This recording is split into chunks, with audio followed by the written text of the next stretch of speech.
is the QTV Nightly News, and I am Loliam Kamara. Thank you for joining us. And a reminder that you can also join us on Q Radio 103.3 FM. Before the headlines, we apologize for the delay. It was a technical problem. Now, here are the headlines. A staff member at Kanifing General Hospital died on Monday after being electrocuted while at work when a transformer at the hospital malfunctioned. A colorful cultural showcase in Banjul marked 60 years of Gambia-Korea ties, celebrating shared respect and collaboration that continue to unite the two nations beyond borders. Following widespread comment in the social media and on media, the Ministry of Trade has confirmed that 33 out of 39 Gambian workers sent to Spain under a labor migration agreement have absconded, raising fears that the deal could collapse. Following public outcry over the poor state of the Churchillstown, the Talindin section of Trans-Gambia Highway, the Ministry of Transport and the Roads Authority closed the road overnight for urgent repairs. In international news, on the closing of the Second African Climate Summit in Addis Ababa, Ethiopia, delegates from over 50 nations convened to finalize strategies to combat climate change. Those were the headlines. Now, the news in detail.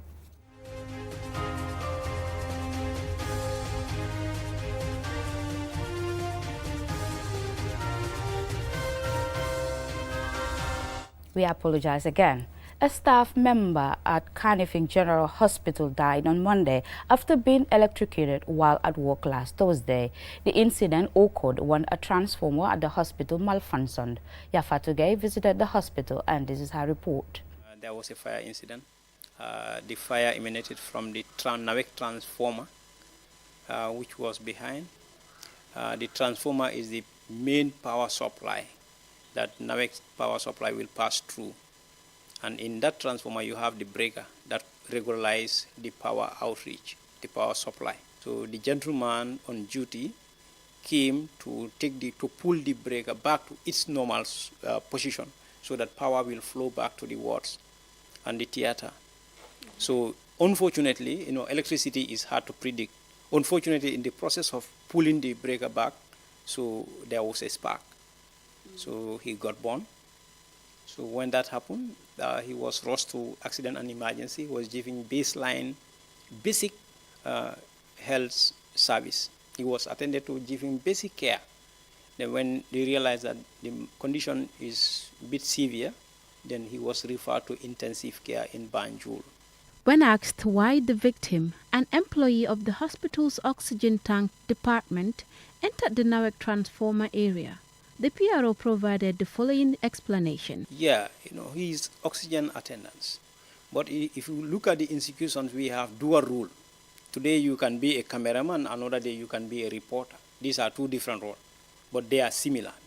So oxygen attendants also can serve as generator operators when the need arises, and they have been doing it.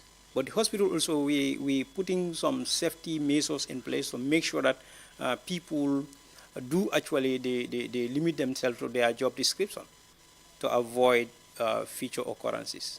The authorities have given assurance that safety measures will be strengthened with regular transformer monitoring and joint precautions with NAWEC in a bid to prevent reoccurrence of such incidents. The transformer is NAWEC transformer, and since the very day of the incident, NAWEC is involved. They were notified, they came, they fixed the problem. We can say temporarily sorted out, but they knew it's their property, they will change, possibly they will do the needful to know this transmitter belongs to them and its maintenance and upkeep is their sole responsibility. Electricity transformers often carry high voltage electricity, sometimes thousands of volts, and can extremely be dangerous. A transformer malfunction can produce an arc flash, a sudden release of energy through the air, which can cause severe burns, blindness, and death. The tragic accident has left colleagues of the deceased and the community in shock, highlighting the dangers posed by electrical equipment. Reporting for QTV News, this is Yafat. A vibrant celebration marking the 60th anniversary of diplomatic relations between the Gambia and the Republic of Korea came alive in Banjul at a colorful Korean cultural showcase, underlining how shared respect and collaboration have connected two distant nations beyond borders and differences. Juldenja attended the ceremony and Sina reports. The Gambia and the Republic of Korea recently celebrated a remarkable milestone, 60 years of diplomatic relations. The occasion was marked by a lively event filled with traditional Korean music, dance, and cultural displays that captivated attendees and symbolized the enduring bond between the two countries. The event attracted distinguished guests, including the Turkish and Chinese ambassadors to the Gambia, as well as United Nations representatives, underscoring the significance of this long-standing partnership on the international stage. Sering Modunjai, the Gambia's Foreign Affairs Minister, said the Gambian government is appreciative of the support given by Korea and highlighted the foundation of the relationship: justice, peace, accountability, and mutual respect regardless of religion, color, belief, or nationality. Looking to the future, Minister Njai reiterated the Gambia's readiness and commitment to deepening cooperation with the Republic of Korea. May the friendship between the Gambia and the Republic of Korea continue to flourish, bringing prosperity and opportunities to both our people for generations to come. Hyuk Kim, the ambassador of the Republic of Korea, who resides in Senegal, also addressed the gathering, expressing his pleasure at the strong ties and the warm relationship shared between the two countries. He reaffirmed Korea's commitment to supporting the Gambia's continued development. Korean traditional music is more than a performance. It reflects the spirit and essence of the Korean people. It has been preserved for generations, has played a role in shaping our identity and cultural pride. By experiencing the Korean music, song, dance, and clothing tonight, I hope you can gain a deep appreciation for Korean culture. Adding a unique perspective, Mohamed Jah, CEO of QSOL and Honorary Consul of Korea in the Gambia, spoke about the tangible benefits of the bilateral relationship.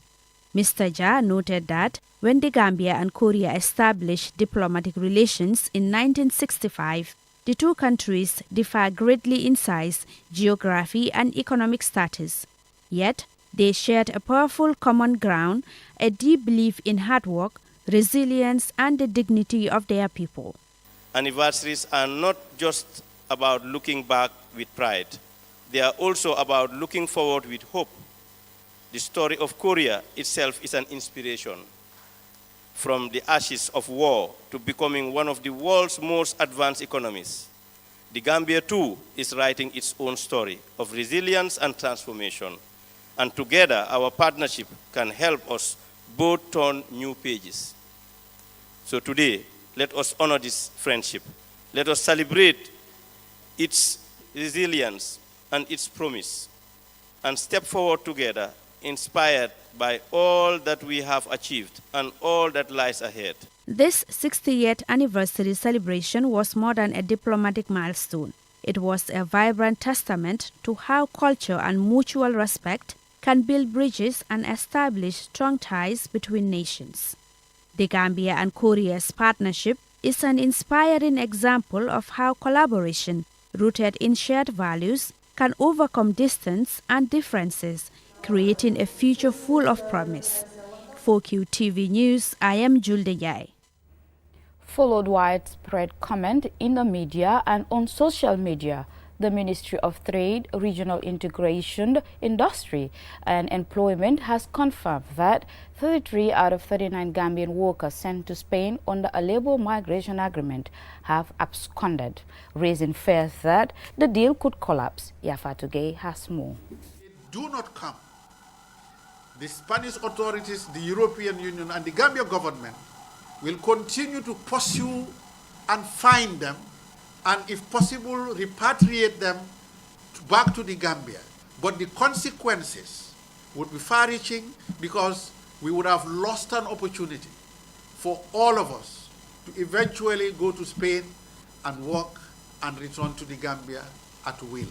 It is now known that 3 workers disappeared within the first month of arrival, while 30 more left after completing their contracts and on receiving payment. Only 6 returned to the Gambia, despite return tickets having already been provided for all. The agreement with Spain was designed to provide safe, legal migration pathways for 350 Gambians to work seasonally in agriculture, with the possibility of permanent residency after 4 years. At the time the deal was announced, there were widespread comments that, given the Gambia's irregular migration reputation, it was highly likely many would not return on completion of the deal. However, the scale of abandonment have surprised many. Trade Minister Babukar Ojuf warned that, unsurprisingly, the situation could undermine both Spanish partnership and negotiations with other European countries. If it's not going to happen with Spain again, we are currently having offers from Poland and other countries in Europe. If Spain is not going to allow this to continue, the tendency is we may not be able to proceed with those other countries. Usman Sane, Principal Labour Officer at the Ministry of Trade, responded to a question about whether the workers' living conditions may have influenced their decision to abscond. For us, had it been, it was like the complaints were like, okay, we are facing human rights violation, we are salary, we are not paid, we are living in poor condition. You can blame us, but those are not the case. These people, when they arrive, they are taken. It's true that where they are in the farm is far from the town, about 9 kilometers. But they are given a brand new vehicle, 0 mileage, a brand new vehicle just for their errands. That's what the farmer bought for them, and it was given to the driver just for their errand. If they need anything, they go. There are 7 bicycles. The accommodation is free. The feeding they contribute. They said each month they contribute 20 euros. They buy stuff, and then they'll because they have shift whereby they'll be cooking. They work only 8 hours. Apart from when they close, they have nothing to do with the farmer until the following morning. They go for weekends. They go to clubs. They are free there. The secular migration between the Gambian and Spanish government was established as a legal pathway for Gambians to work seasonally in Spain, primarily in the agricultural sector. Under the agreement, participants are expected to work in Spain for a defined period, with the possibility of returning seasonally over several years and potentially gaining permanent residency if they fulfill the program's conditions. However, with more than 90% of the first batch absconding, the program now faces significant risk, potentially discouraging other European countries from entering into similar agreement with the Gambia and putting the future of bilateral secular migration in jeopardy. Reporting for QTV News, this is Yafa Tugay. We'll now go for a commercial break. When we return, we have national and international news stories. Do stay tuned and join us after the break. At Bank, we are more than banking. We build bridges that connect you to pivotal services every day. Do you have government bills to pay to the Gambia Revenue Authority, Comfort, KMC, or the Accountant General's Department? We've got you covered. From payment of customs and domestic taxes to GRA, payment of number plate and vehicle ownership transfer to Comfort, payment of property rates and business license fee to KMC, and payment of MR passport, business registration, fishing license, land fees, sale of assets, lease application, development permits, quarrying royalties, gravel and sand, mining royalties, and a host of other revenue lines to the Accountant General's Department. Walk into any of our branches nationwide and make your payments hassle-free. Either in person or online. Simple, secure, and immediate. With Ajib Bank, there is no need to worry about government bill payments for your vehicles, taxes, licenses, business registration, and any other revenue line. Ajib Bank, passionate about your investment. We've got you covered. Ajib Bank, your investment partner. Supersonics Islamic Insurance, the Gambia's first digital insurance provider, brings innovation, convenience, and Sharia compliance to your doorstep. We offer a wide range of general insurance services, ensuring peace of mind and protection for what matters most. Whether at home, on the go, or in business, experience the difference with Supersonics Islamic Insurance Company Limited. Contact us today, +220-5132-319, 5132-318, or 5132-315. Email us info@supersonicsinsurance.com or on our website www.supersonicsinsurance.com or visit us at Baker Plaza 56 Liberation Avenue, Banjul.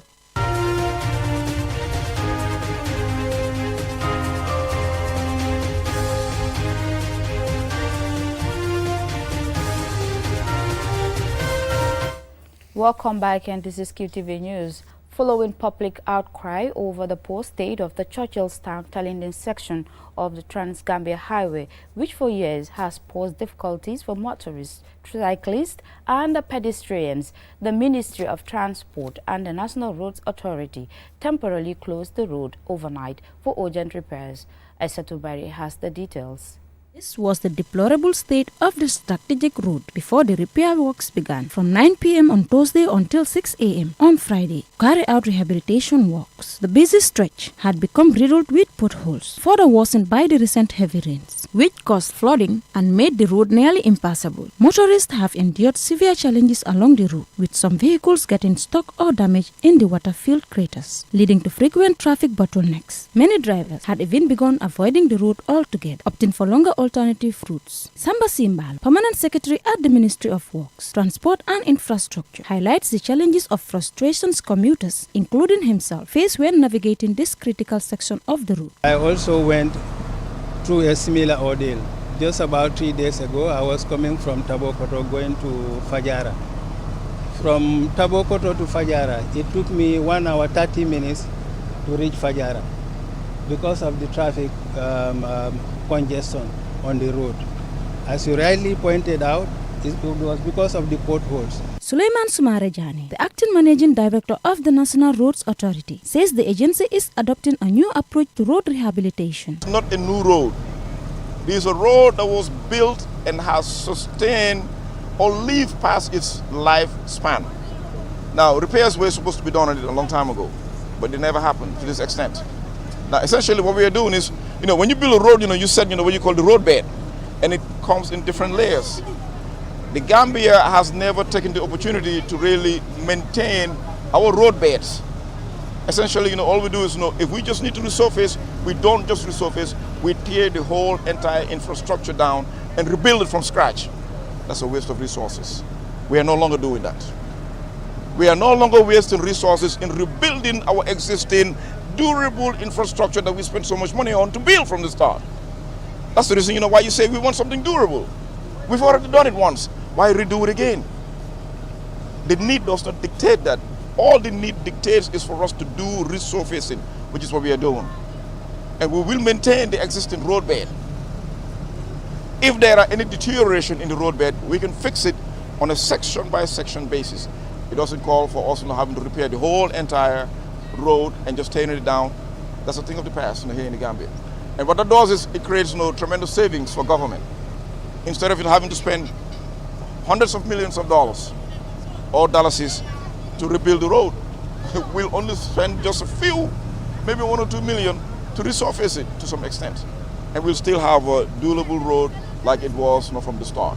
According to the authorities, the overnight closure was intended to minimize disruption to daytime traffic, while allowing engineers and contractors to work and restore safer driving conditions. The rehabilitation of this route is welcomed by motorists who have endured unbearable traffic stretching to Westfield. Authorities urge commuters to exercise caution, while promising continued monitoring and maintenance to ensure the Churchillstown-Talinding stretch remains safe and navigable. Aisa Tubari, QTV News. In a jam-packed Kanife Magistrates Court on Thursday, the first prosecution witness, Alassane Ibrahima, took the stand as the case of the Anti-PURA protesters versus the Inspector General of Police continued. Court reporting is by Nicholas Baz, and the story is narrated by Julden Jai. Chief Inspector of Police Alassane Ibrahima told the court that his superior Superintendent Lamin Bisar ordered him to deploy a unit of police officers to the Public Utilities Regulatory Authority headquarters in Karaba Avenue to disperse what he described as an unlawful protest.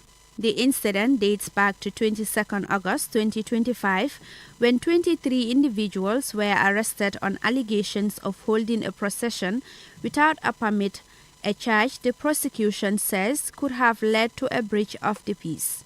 Taking the witness stand before Magistrate Thomas Ture, C.I. Ba testified he was on duty at the Kanifing Police Headquarters when Superintendent Sar alerted him to the protest unfolding at the Pura offices. C.I. Ba said he then mobilized the police troop and went to the scene where he observed a large crowd gathered outside the Pura offices. He told the court that the officers waited as Superintendent Sar addressed the crowd, ordering them to disperse on grounds that their assembly was unauthorized. When the crowd reportedly refused to leave, Superintendent Sar instructed officers to begin arresting protesters. Those detained were later transported to Kairaba police station for questioning. Under cross-examination by defense lawyer Lamin J. Dabo, C.I. Ba admitted he could not confirm whether the accused were doing anything illegal at the time of the arrest, but insisted he was following orders from his superior. He also stated that while he could not establish whether the group had brought a petition, their gathering was, in his words, unlawful due to the lack of a police-issued permit. The case has been adjourned to the 1st of October. For QTV News, I am Julden Yai. Coming up next is international news.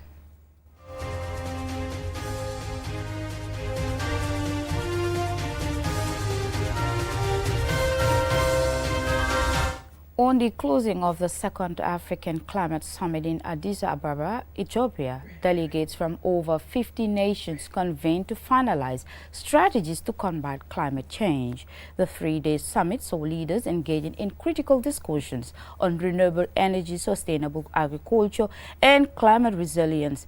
Zainabu Chow, who was a delegate, tells us more. The summit wrapped up with a call for urgent and collective action to tackle the continent's pressing climate challenge. Leaders from across Africa, with international experts and stakeholders, gathered to discuss strategies for sustainable development, adaptation and mitigation efforts in response to climate change. Participants emphasized the need for financing for climate initiatives, fostering green technologies, and enhancing regional cooperation, and that the need for developed nations to honor their financial commitments to support African countries in their climate efforts. Here are Babuka Nyang, the Regional Coordinator Climate Action Network, CAN Africa, and Diggin Job, the Senior Program Officer with the CSO Gender Platform, The Gambia, shared their expectations and call to action ahead of the upcoming COP30 in Brazil. And of course, our expectation from this summit is to have a declaration that is going to be community and people's driven, a declaration that is going to be carried forward to COP30, a declaration that is going to unify Africans on a one voice in a just transition that is going to be community and people centered, and also a declaration that is going to ensure that there is no false solution, a declaration that is going to ensure that the carbon markets that they're trying to bring in Africa are not a form of financing that is going to put Africans at the risk of losing their indigenous knowledge, their lands and their communities. As advocates and for us as young people, that means let's speak with one voice. We have consolidated here. Let's carry it to COP. But let's do more consultation. Let's filter down. Let's trickle down the decisions, the conversations we have at ACS2 back to our communities to see if it's still realigned, to see if we're speaking the voices of our community, so that by the time we are consolidating our voices for COP30, we're speaking of things that truly represents the voices of our communities. But the second thing is also, might be before COP or after COP, as African countries, it is important we sit down to have accountability mechanisms on the climate finance that is coming into our countries to ensure that it is reaching women, it is reaching young people, but also it is reaching our communities who suffer the most devastating effects of climate change. As the summit concluded with not just a commitment on paper, but a collective determination to build a sustainable future for the continent. But the world will be watching to see how African nations turn this ambitious plan into reality, fostering a greener future for all. Reporting for QTV News in Addis Ababa, Ethiopia, I am Zainabu Chow. Before we end, here's a recap of the headlines. A staff member at Kanifing General Hospital died on Monday after being electrocuted while at work when a transformer at the hospital malfunctioned. A colorful cultural showcase in Banjul marked 60 years of Gambia-Korea ties, celebrating shared respect and collaboration that continue to unite the two nations beyond borders. Following widespread comment in the media and on social media, the Ministry of Trade has confirmed that 33 out of 39 Gambian workers sent to Spain under a labor migration agreement have absconded, raising fears that the deal could collapse. Following public outcry over the poor state of Churchillstown Talinding section of Trans-Gambia Highway, the Ministry of Transport and the Roads Authority closed the road overnight for urgent repairs. In international news, on the closing of the second African Climate Summit in Addis Ababa, Ethiopia, delegates from over 50 nations convened to finalize strategies to combat climate change. That's all for this Just Bulletin. Do join us tomorrow at 8 p.m. for another bulletin. Thanks for watching.